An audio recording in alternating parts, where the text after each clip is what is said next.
সবাইকে আমার চ্যানেলে স্বাগতম। আশা করি সবাই ভালো আছেন। আজকের ভিডিওর টপিক হচ্ছে ঘুম বন্ধ করার বাড়ির তাবিজ।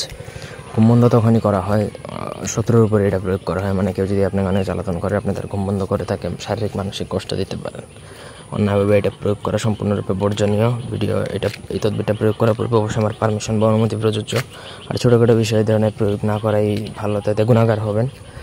তো প্রথম থেকে ভিডিওটা শেষ পর্যন্ত দেখুন। আমার চ্যানেলটা সাবস্ক্রাইব করবেন, লাইক কমেন্ট শেয়ার করবেন। ব্যক্তিগত যে কোনো কাজের জন্য স্ক্রিনে দেওয়া নাম্বারে সরাসরি ফোনে বা হোয়াটসঅ্যাপে যোগাযোগ করে যে কোনো কাজ করাতে পারবেন, দেশে বা দেশের বাইরে থেকে।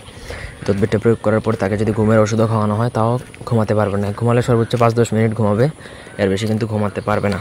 ওষুধের ইফেক্টটা যত সময় থাকবে ততক্ষণই, তারপরে কিন্তু আর ঘুমাতে পারবে না। মানে স্বাভাবিক কোনো ঘুম আর হবে না। স্ক্রিনে দেওয়া নকশাটা আপনাকে ভূষপত্রের মধ্যে মেশক জাফরান কালি অথবা কুমকুম গুরুচন বা কস্তুরী কালি দ্বারা লিখবেন। লিখে নিচে যার জন্য ঘুম বন্ধ করবেন তার নাম, সে ছেলে হলে পিতার নাম, মেয়ে হলে মাতার নাম লিখে আপনাকে প্রথমত নকশা লেখাটা কমপ্লিট করতে হবে। কমপ্লিট যখন হয়ে যাবে, তারপরে এমনি লিখবেন অমুকের পুত্র অমুক। নিচের লেখাটা এইভাবে লিখবেন, অমুকের পুত্র অমুক অথবা অমুকের কন্যা অমুকের ঘুম বন্ধ করলাম। তারপরে আপনাকে সেই নকশাটা সে যে জায়গায় ঘুমায় সেখানে আপনাকে পুঁতে দিতে হবে, পুঁতে দিতে হবে অথবা রেখে দিতে হবে। এখন যদি আপনি এটা তার বালিশের নিচে রাখেন তাও হবে, বিছানার নিচে রাখলেও হবে। এক কথায় আপনি সেটা তার যেখানে ঘুমায় সেখানে রাখতে হবে, অন্য কোথাও রাখলে হবে না। দূর থেকে যদি করতে চান তাহলে আমাদের সাথে যোগাযোগ করতে পারেন, চালানে আমরা করে দিব। তো এমনি করে যদি রাখতে পারেন তাহলে তার ঘুম বন্ধ হয়ে যাবে, কোনো চেষ্টা দিয়ে আর তার ঘুম হবে না।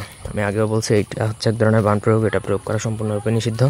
একান্ত অপারগ হলে, শত্রু দ্বারা ক্ষতিগ্রস্ত হলে তখন আপনি এটা করে তাকে শারীরিক কষ্ট দিতে পারবেন। এই ছিল আজকের ভিডিও। ধন্যবাদ সবাইকে আমাদের সাথে থাকার জন্য। আল্লাহ হাফেজ।